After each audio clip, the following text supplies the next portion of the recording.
Accidents can happen on a small holding and they can have disastrous consequences. And unfortunately for me, I've broken my leg in no uncertain terms and I'm not going to be able to walk for nearly a year. I'm going to have to relearn the entire process.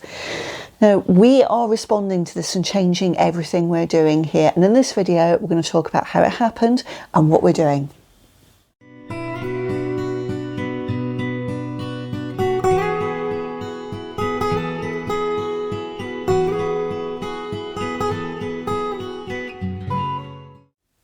So let me tell you a story of how this happened. Really simple. I was down the field, I turned, I tripped, crunch, crack, crunch. It was no more complicated than that. It was over in an instant.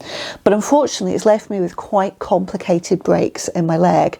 I have diagonal breaks in my tibia, fibula, and I've got a fracture in one of the main bones in my ankle. I've got 2 rods, plates, and numerous screws inserted in the leg now, having had surgery.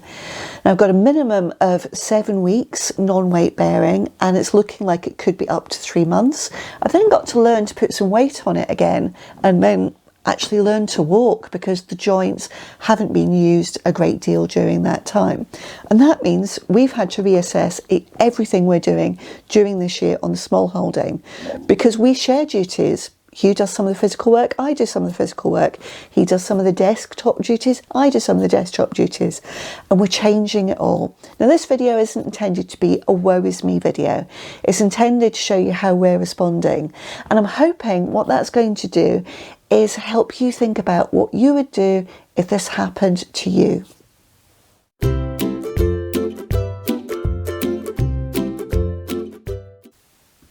Welcome to the dining room, or as it is now, my new bedroom, because the upstairs in the cottage is entirely off limits to me, and it will be for months, which means we've had big adjustments. And this is the biggest adjustment. So the dining room table's gone, Hugh's taken it out, and we've hired a hospital bed. So I can be electronically propped up on my back, and I can also have my leg elevated. And on consultant's advice, it's also elevated further on cushions. And it really does help.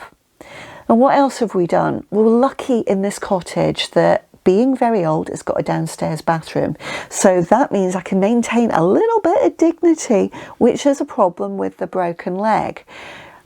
I do have 2 steps down into the bathroom, and that means I've had to learn how to use crutches because at the moment, the leg is non-weight bearing, so I can't put any weight on it at all, and that means I have to hop. I normally use an old lady walker to get around because it's the most stable way of getting me around, because putting weight on the leg accidentally would be devastating. But I do need those crutches to get into the bathroom, and I'm getting better with them. But it does take quite a bit of learning, surprisingly enough, when you're hopping and can't actually physically walk with it. But one of the best things I've invested in is something called a knee scooter or knee roller. You may not have seen one, but essentially it's got a padded seat which you actually kneel on with your bad leg and then scoot along using your good leg.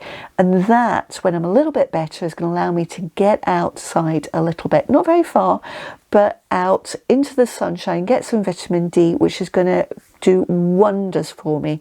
It's going to do an awful lot. But do have to point out, as a small holder, there's no sick pay. So this is one of the biggest practical changes that we've had to make. Hugh's now taken on all the practical work, all the physical work on the small holding. So at the moment, that is cutting the hedges, getting the greenhouses ready, pruning all the fruit for us, and actually starting to cut the grass as well. And I've taken on all the desk-based duties. So I'm making this video. Hugh's on the camera work clearly, but I'll be editing it. I'll also be writing all the articles for Country Smallholding magazine. I'm going to be keeping the website up to date. I'm going to be doing all the accounts. So I can feel useful. I'm not sat here watching daytime telly, which, to be honest, would blow my mind. It would bore me within seconds. But we are being very practical about this whole setup.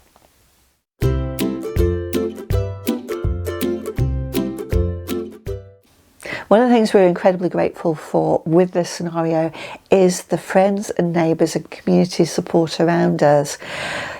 We clearly had to go to hospital, and Hugh was with me for a lot of the first few days. The chickens still need to be looked after. The house and various bits and pieces still need to be looked after, and our friends and neighbours have stepped up in no uncertain terms. But there's a few people I want to give a personal thanks to and explain why. On the day of the accident, Hugh was in town. He was about 40 minutes away, and it would have taken that long for him to get back to the car and get back to me. I was going into shock and a lot of pain in the field, so although I was able to call him, he immediately called our good friend Nick. Nick didn't question it. He didn't say, I'm in the middle of something. He didn't say, you sure she's okay? His response was, I'm on it. And within 5 minutes, he was with me ringing for the ambulance. His wife, Victoria, was bringing me pillows and blankets to keep me warm as I went into shock. Our good friends, Dave and Sue, responded very, very quickly too. And Dave provided the bolt cutters to cut the padlock off the field gate so the ambulance could get into me to convey me to hospital. And our good friend Nigel, thank you, Nigel, he offered to help with the chickens and everything that needed doing around the place. So we are so grateful to have that support network, and we can't emphasize enough that having that support network is really, really important in a rural environment, particularly when this kind of thing happens.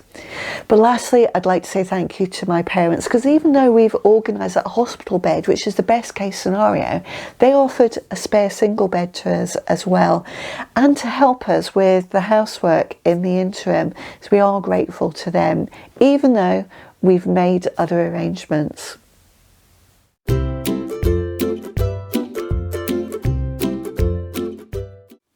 So this is what could have been a completely catastrophic injury on the Smallholding, and to a large extent it is. But I think we've responded actually really well to it, and are trying to keep responding well to it.